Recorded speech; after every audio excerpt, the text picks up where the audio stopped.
I'd been living in the Brookhaven cul-de-sac for exactly 6 months when I found the boot print.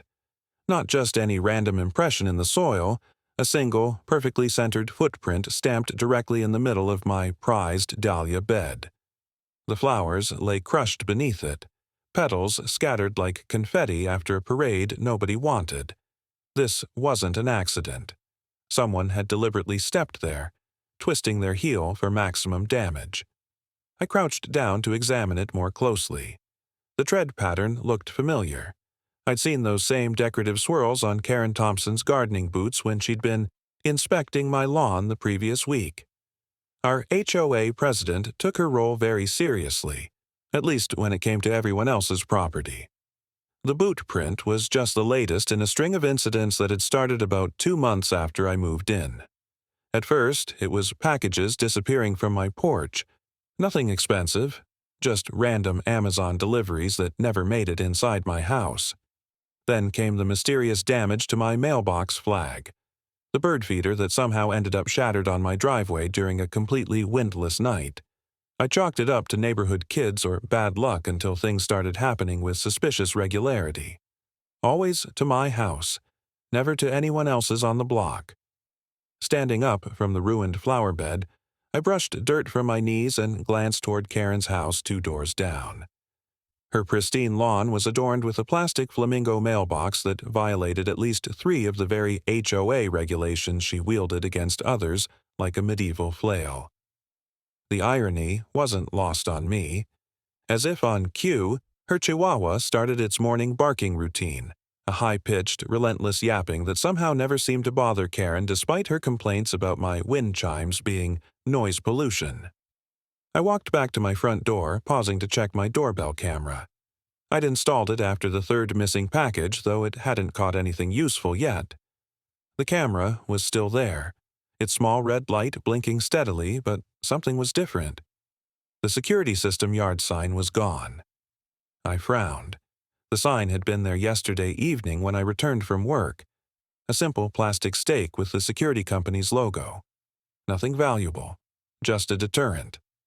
And now it had vanished while the actual camera remained untouched. This felt deliberate. Someone wanted me to know they could take things right from under my nose. I pulled out my phone and opened the doorbell camera app, scrolling back through the morning's footage. Most of it showed nothing, just my empty front yard in the early morning light. Then, at 7:42 a.m., a figure appeared at the edge of the frame. Karen Thompson, in her pastel pink cardigan and pressed khakis, walked purposefully up my front path. She glanced directly at the camera, smiled that plastic smile of hers, then reached down and plucked the security sign from my yard. She examined it for a moment, tucked it under her arm, and walked away. I watched the footage 3 times, my irritation growing with each viewing. The brazenness was almost impressive. She knew the camera was there. She looked right at it. She just didn't care. That evening, I rehearsed what I'd say to her. I needed to be firm, but calm. Direct, but not aggressive. The last thing I wanted was to give her ammunition to paint me as the unreasonable neighbor. The next morning, I spotted her power walking around the cul-de-sac in her coordinated athleisure wear. I stepped outside and waited by my mailbox until she completed her loop. "Morning, Karen," I said as she approached. "I need to talk to you about something." She slowed her pace, her permanent smile not quite reaching her eyes. "Michael, how are you settling in? It's been what, 3 months?" "6, actually," I corrected. "Listen, I saw you on my doorbell camera yesterday. You took the security sign from my yard." Karen didn't miss a beat. "Oh, that thing? I thought it was trash that had blown into your yard. Those plastic signs make the block look so tacky." I stared at her, taking in the cognitive dissonance of this statement coming from a woman whose mailbox was a hot pink flamingo. Behind her, as if providing sound effects for our conversation, her chihuahua started barking from inside her house. "It wasn't trash," I said evenly. "It was placed there intentionally, and I'd like it back. More importantly, I need you to stay off my property." Karen's smile tightened at the corners. "You know, Michael, you might want to loosen up a bit if you're going to live here. We're a friendly community." "Friendly doesn't mean entering other people's property without permission," I replied, "or taking their belongings." She laughed, a practiced, dismissive sound. "It's just a silly sign. And as HOA president, I do have certain responsibilities to maintain neighborhood standards." "Those responsibilities don't override property laws," I said. "Please return my sign and stay off my property from now on." Karen's eyes narrowed slightly, though her smile remained fixed. "You know, there are several violations I've been overlooking at your house. Your hedges are 2 inches above regulation height, and that shade of blue on your porch furniture isn't on the approved color palette." The threat was clear. Pushback, and she'd make my life difficult through her position of power. "I'll be sure to review the HOA guidelines," I said, keeping my voice neutral. "And I expect my sign back by the end of the day." I turned and walked back to my house before she could respond. Through my front window, I watched her stand there for a moment, her posture rigid with annoyance, before continuing her power walk with noticeably more aggressive steps. My security sign appeared on my porch later that afternoon, snapped in half. That evening, I sat at my kitchen table with a cup of coffee, thinking through my options. The conversation with Karen had made one thing abundantly clear: talking wouldn't stop her. If anything, my confrontation seemed to have escalated her behavior. The broken sign was a message. She wasn't backing down. As HOA president, Karen had both institutional power and apparently plenty of free time to make my life miserable. Her increasingly bold intrusion suggested she'd continue unless something forced her to stop. I opened my laptop and began researching security cameras with better resolution than my doorbell cam. If Karen wanted to play games, she'd picked the wrong opponent. Before my corporate IT job, I'd spent 3 years doing security system installations. I knew exactly how to set up surveillance that wouldn't be obvious to someone like Karen. It was time to fight back, not with confrontation, but with irrefutable evidence. I'd catch her in the act, document everything, and when the time was right, I'd make sure she couldn't talk her way out of it. I began making a list of equipment I'd need, a plan forming in my mind. Karen Thompson was about to learn that technical skills could be far more effective than HOA power trips. I spent the next day researching security equipment online, comparing specs and prices while mentally mapping out optimal placement around my property. My IT background gave me an edge. I knew exactly what I needed to catch Karen in the act. By evening, I'd placed an order for 2 high-end trail cameras with motion detection, night vision, and weatherproof casings. The kind hunters use to track wildlife would work perfectly for tracking a different kind of predator. I also ordered a GPS tracker small enough to fit inside a package with real-time monitoring capabilities through a smartphone app. The equipment arrived 2 days later. I waited until after dark to install the trail cameras, positioning them strategically where they'd have clear views of my front yard without being obvious. The first went inside a decorative birdhouse I mounted on a tree, its tiny lens peering through a modified knothole. The second I concealed within a cluster of ornamental grasses near my property line, angled to capture anyone approaching from Karen's direction. I tested both cameras, checking the footage on my laptop to confirm they captured clear images with proper motion triggering. The video quality was excellent, far better than my doorbell camera. If Karen came onto my property again, I'd have crystal clear evidence. The GPS tracker was my ace in the hole. I carefully placed it inside an empty Amazon box, securing it beneath some crumpled packing paper. The tracker connected seamlessly to my phone app, showing its location with remarkable precision. I sealed the package and addressed it to myself, then placed it prominently on my front porch before heading to work the next morning. When I returned home that evening, the package was gone. I immediately pulled out my phone and opened the tracking app. The signal was strong, showing the tracker's location as a pulsing blue dot on the map. I zoomed in, my suspicions confirmed. The package was at Karen's house, 2 doors down. Rather than storming over there, I took screenshots of the GPS data, noting the exact time the package had been taken and its current location. The app showed it was specifically in her garage. I downloaded the trail camera footage which had captured Karen walking onto my property at 2:17 p.m., looking around furtively before snatching the package and hurrying away. I saved multiple copies of everything, creating a digital evidence folder with meticulous timestamps and notes. This wasn't just about getting my package back, it was about establishing a pattern of behavior that couldn't be explained away. Over the next few days, I continued my documentation. Karen seemed emboldened by her successful package theft, escalating her intrusions onto my property. My cameras caught her examining my mailbox on Tuesday, lingering by my garden on Wednesday, and actually peering through my side window on Thursday afternoon when she thought I wasn't home. I added each new video to my growing evidence file, maintaining a detailed log of dates, times, and activities. I was building an airtight case, piece by piece.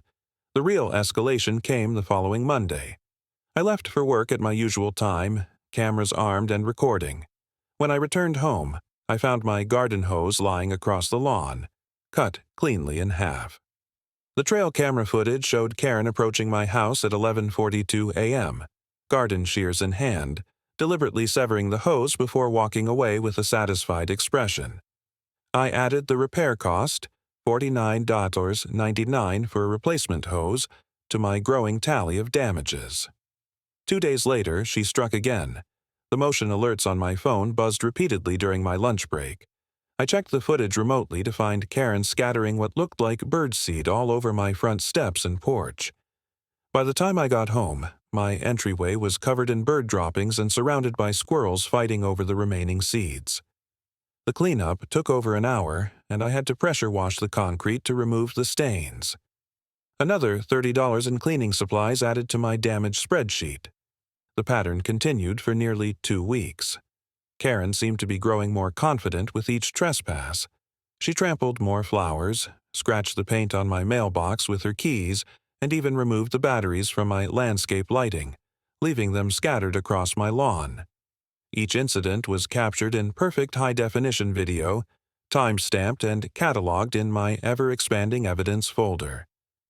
The total damages had reached $837.42 by my careful accounting. After 17 days of surveillance and documentation, I decided I had more than enough evidence. Karen had trespassed on my property 11 separate times, committed multiple acts of vandalism, and stolen not just the tracked package but 2 others that had arrived while I was at work. I spent an entire evening organizing everything into a comprehensive presentation. I created a timeline of events, complete with video thumbnails linked to the full footage. I prepared a spreadsheet detailing each incident and associated costs.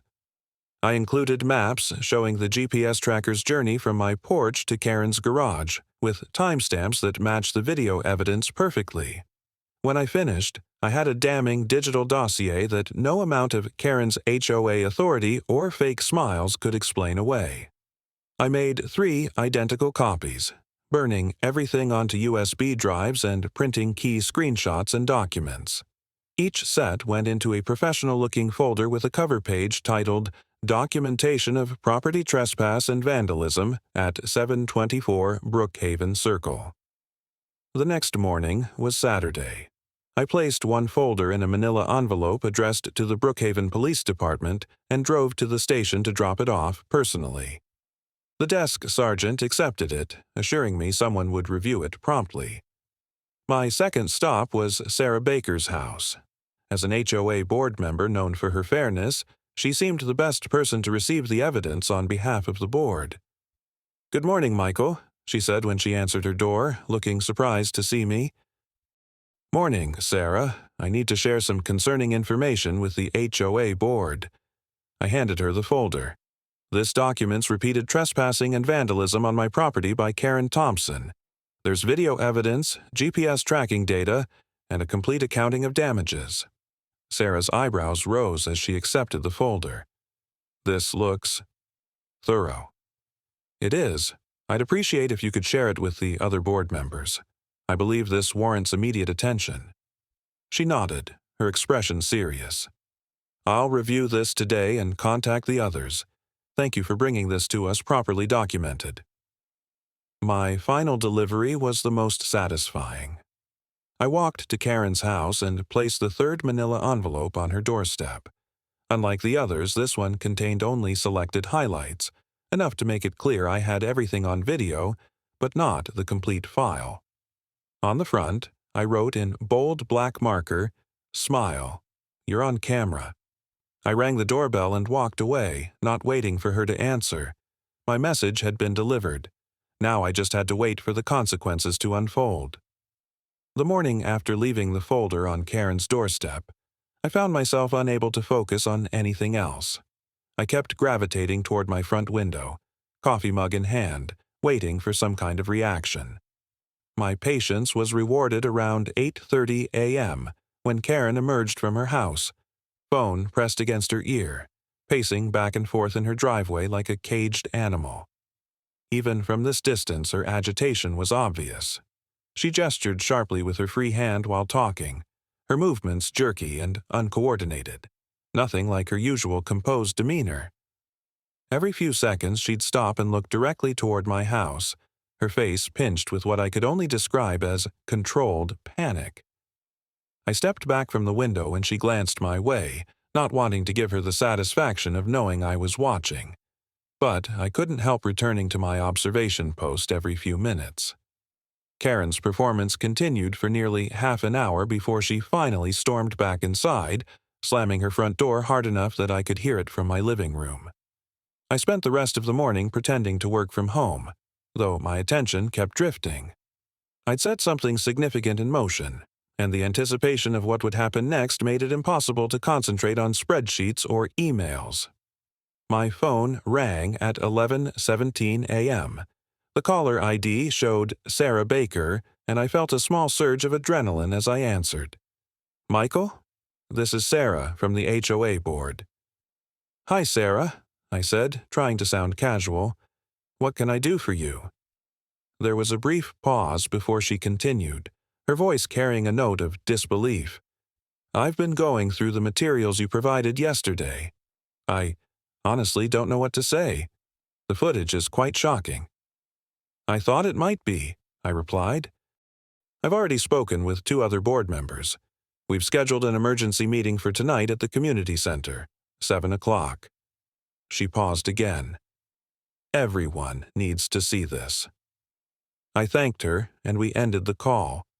Within the next hour, I received similar calls from 2 other board members, each expressing varying degrees of surprise and concern about the evidence I'd compiled. Just after noon, my phone rang again. This time, it was the Brookhaven Police Department, requesting I come to the station to file an official report based on the materials I'd submitted. I arrived at the police station at 2:15 p.m., folder of additional evidence copies in hand. The front desk directed me to Officer Rodriguez, a trim man with a neat mustache who greeted me with a professional handshake. "Mr. Wilson," he said, gesturing to a chair beside his desk, "I've reviewed the initial materials you provided. Very thorough documentation." I sat down as he opened a fresh incident report form on his computer. I wanted to make sure there was no ambiguity about what's been happening. Rodriguez nodded. "Most neighborhood disputes are he said, she said situations. You've given us something concrete to work with." For the next 45 minutes, we went through each incident methodically. Rodriguez was particularly interested in the GPS tracking data, asking detailed questions about how the system worked and verifying the timestamps matched the video footage. "The technology available to civilians these days is impressive," he remarked, examining a printout of the tracking map. "This shows clear movement from your property to hers, with timestamps that align perfectly with your video evidence." I explained my background in security systems, which seemed to increase his confidence in the reliability of my evidence. "And the total estimated damages?" he asked, fingers poised over his keyboard. $837.42, I replied. "I've itemized everything in the spreadsheet with receipts for replacements where applicable." Rodriguez raised an eyebrow. "That's specific." "I'm detail-oriented," I said with a small shrug. By the time we finished, Rodriguez had compiled a comprehensive report. He printed a copy for me to sign and explained the next steps. We'll contact Ms. Thompson for her statement. Based on what you've provided, there's clear evidence of trespassing and vandalism. Whether this proceeds to charges will depend partly on her response and partly on whether you wish to pursue prosecution. I considered this. My main goal is for the behavior to stop. I'd prefer resolution without court appearances if possible. Rodriguez nodded. Understood. Many of these situations can be resolved with formal warnings and restitution agreements. We'll be in touch once we've spoken with her. I thanked him and headed home, feeling a weight lift from my shoulders. After weeks of documenting Karen's intrusions, having both the police and HOA taking the matter seriously was validating. When I pulled into my driveway around 4:30 p.m., I noticed unusual activity in the neighborhood. Karen was making her rounds, moving from house to house with what appeared to be a plate of cookies. From my car, I watched as she engaged in animated conversation with my neighbor across the street, gesturing repeatedly toward my house. I entered my home and went straight to the window, continuing my observation. Karen's body language told the whole story. She was in damage control mode, likely spinning a narrative that painted her as the victim. She spent nearly 15 minutes with each neighbor, her plastic smile firmly in place despite the tension evident in her shoulders. My phone rang at 5:12 p.m. It was Tom Grayson from 3 houses down. "Michael, I thought you should know Karen Thompson just left my place. She was saying some pretty wild stuff about you harassing her and spying on the neighborhood." "Let me guess. She brought cookies?" I asked. Tom chuckled. "Oatmeal raisin. Not even chocolate chip. That should have been my first clue something was off." He went on to explain that Karen had claimed I was unstable and had been stalking her, even going so far as to suggest I might have doctored videos to make her look bad. "I just wanted you to know what she's saying," Tom concluded. "For what it's worth, Diane and I have had our own issues with Karen over the years. That woman cited us for having our trash cans visible from the street when we were on vacation. The day we returned. No warning, just a violation notice and fine." I thanked him for the heads up. Within the hour, I received a similar call from the Mendozas next door, who shared their own Karen horror story involving disputed property line measurements and unapproved garden edging. By 6:30 p.m., I was preparing to leave for the emergency HOA meeting. I gathered my laptop, an HDMI cable, and a backup USB drive containing all my evidence. As I was about to head out, I glanced out my window one last time. Karen was standing in her driveway staring directly at my house. When she saw me at the window, she didn't look away. Instead, she held my gaze for several long seconds before deliberately turning her back and walking to her car. The message was clear. This wasn't over. But as I collected my evidence and headed for my car, I knew I was prepared for whatever came next. Karen had spent years building her power through intimidation and selective rule enforcement. I had spent the last 3 weeks methodically documenting her downfall, and tonight, everyone would see exactly who Karen Thompson really was. I arrived at the Brookhaven Community Center 10 minutes before the 7 p.m. meeting, laptop tucked under my arm. The parking lot was already packed. Clearly, word had spread about this emergency session. I recognized cars belonging to neighbors I rarely saw at regular HOA meetings. Nothing drew a crowd like the promise of neighborhood drama. The community center was just a glorified multi-purpose room with folding chairs and fluorescent lighting that made everyone look slightly ill. A long table at the front held the 5 HOA board members' seats, with a projector screen pulled down behind them. I chose a chair near the back, giving myself a clear view of the entire room. Karen had claimed her usual center seat at the board table, arranging papers with exaggerated precision. Her hair was styled more carefully than usual, her outfit crisply pressed, armor for the battle ahead. She pretended not to notice as I entered, but the sudden stiffness in her shoulders gave her away. People filed in steadily, filling chairs and whispering among themselves. The energy in the room felt electric, charged with anticipation.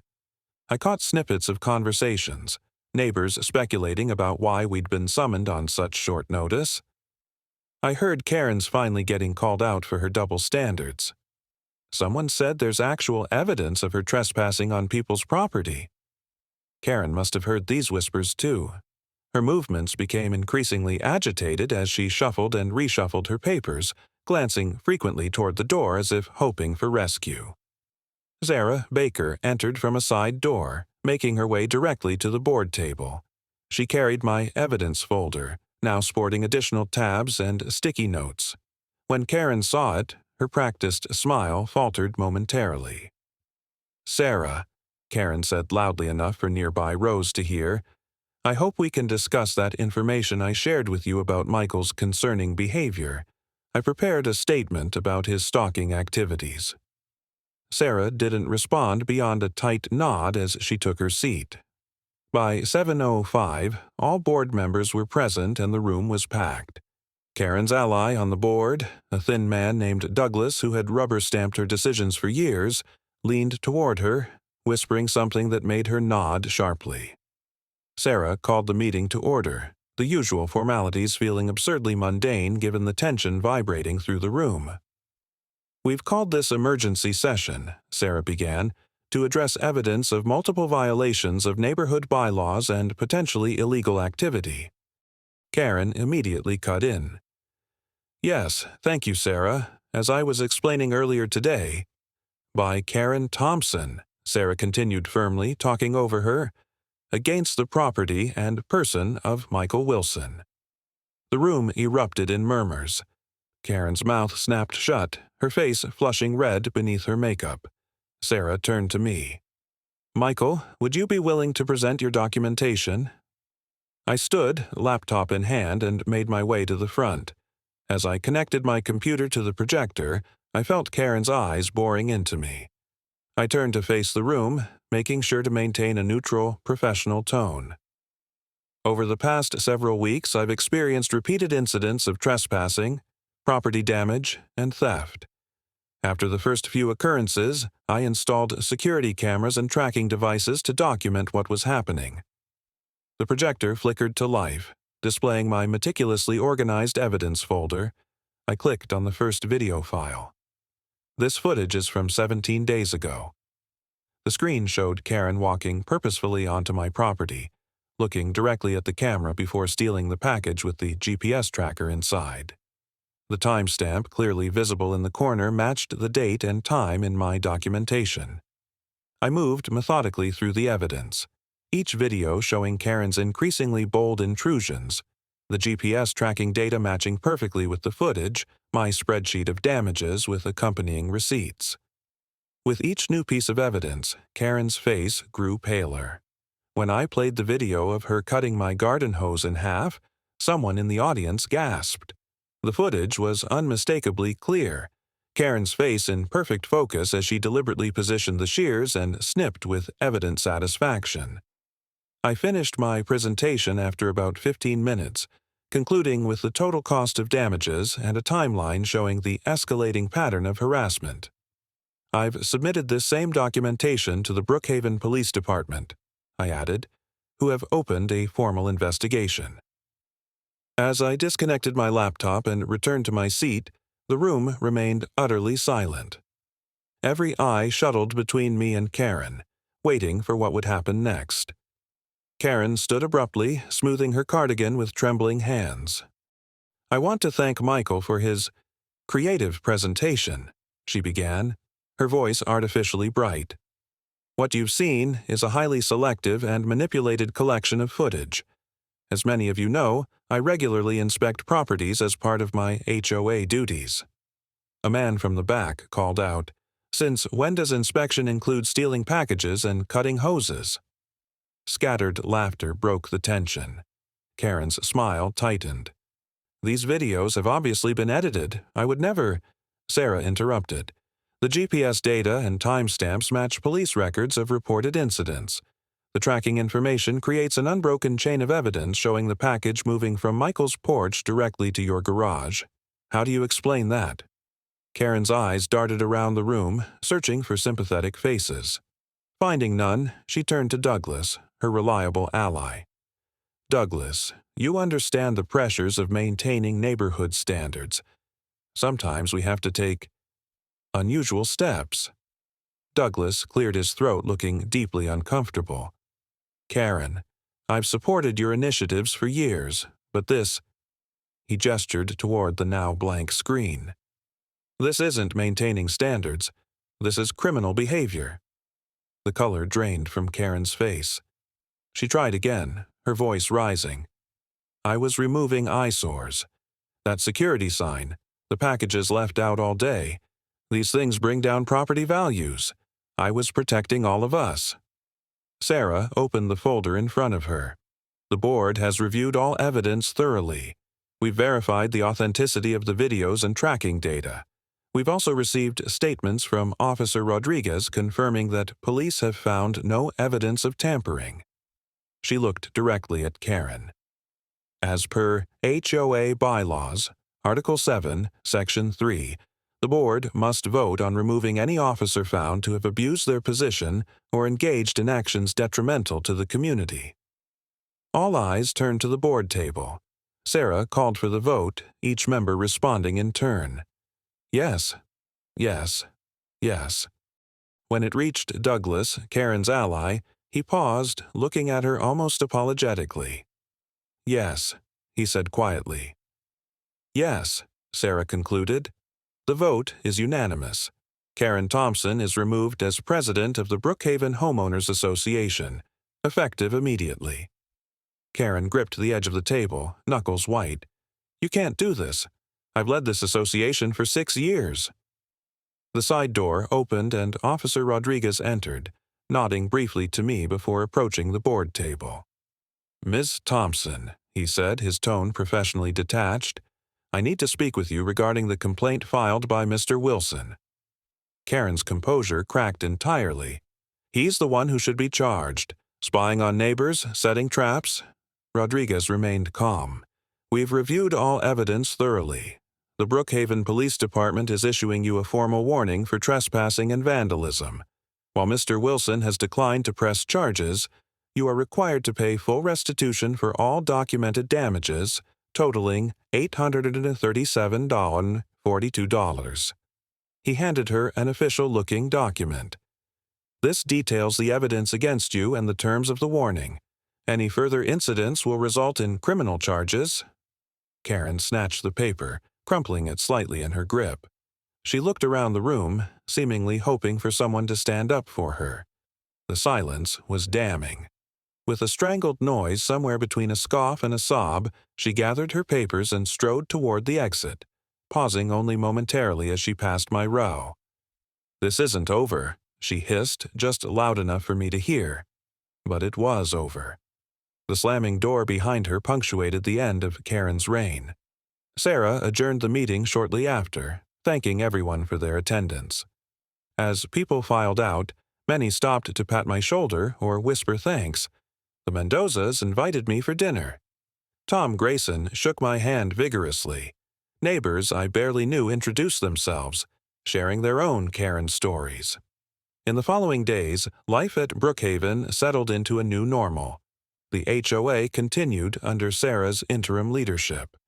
Karen's lawn, once immaculate, grew slightly longer than regulation height. Her plastic flamingo mailbox disappeared, replaced by a standard black one that adhered perfectly to HOA guidelines. I received a check for exactly $837.42, 2 weeks later, delivered by certified mail without a note. 2 months after the meeting, a for sale sign appeared in Karen's front yard. The listing described the property as a must sell, with an asking price well below market value. The neighbors watched with barely concealed satisfaction as potential buyers came and went. On moving day, I stood at my window, coffee mug in hand, as professional movers loaded Karen's possessions into a large truck. Karen supervised with rigid posture, not once looking toward my house. When the last box was loaded, she climbed into her SUV without a backward glance. As the moving truck pulled away, followed by Karen's vehicle, something remarkable happened. Doors opened up and down the street. Neighbors emerged onto lawns and driveways watching Karen's departure. No one waved, no one called out goodbyes. They simply stood in silent witness to the end of an era. Tom Grayson walked over to where I stood at the edge of my driveway. "You know," he said, "we've been putting up with her nonsense for years. Nobody thought anything could be done." Mrs. Jenkins from across the cul-de-sac joined us, her walker clicking on the pavement. 6 years of that woman giving me citations for my holiday decorations. 6 years. And all it took was someone smart enough to catch her in the act. Others gathered around, sharing stories of Karen's petty tyranny, selective enforcement, personal vendettas, rule-bending for friends while strictly punishing others. Sarah Baker approached me last, a small smile on her face. "The board voted yesterday. We're amending the HOA bylaws to require video documentation of all alleged violations. No more taking anyone's word for it." She patted my arm. "Your security expertise came in handy for more than just yourself." As we stood there in the afternoon sunlight, watching Karen's car disappear around the corner of our little cul-de-sac, I realized something important. My technological skills hadn't just solved my personal problem. They had liberated an entire neighborhood. The cameras I'd installed to protect myself had ended up protecting everyone, documenting truth that couldn't be argued away or dismissed. In the weeks that followed, the atmosphere in Brookhaven lightened. Wind chimes tinkled in gentle breezes without complaint. Children played in front yards past the previously enforced quiet hours. Gardens flourished with plants chosen for beauty rather than strict conformity. Karen's house sold quickly to a young family with 2 small children who introduced themselves to everyone with homemade cookies. Real ones, chocolate chip, not oatmeal raisin, and my dahlias. They grew back stronger than ever, undisturbed by boot prints or pettiness, blooming in vibrant defiance of anyone who might try to crush them.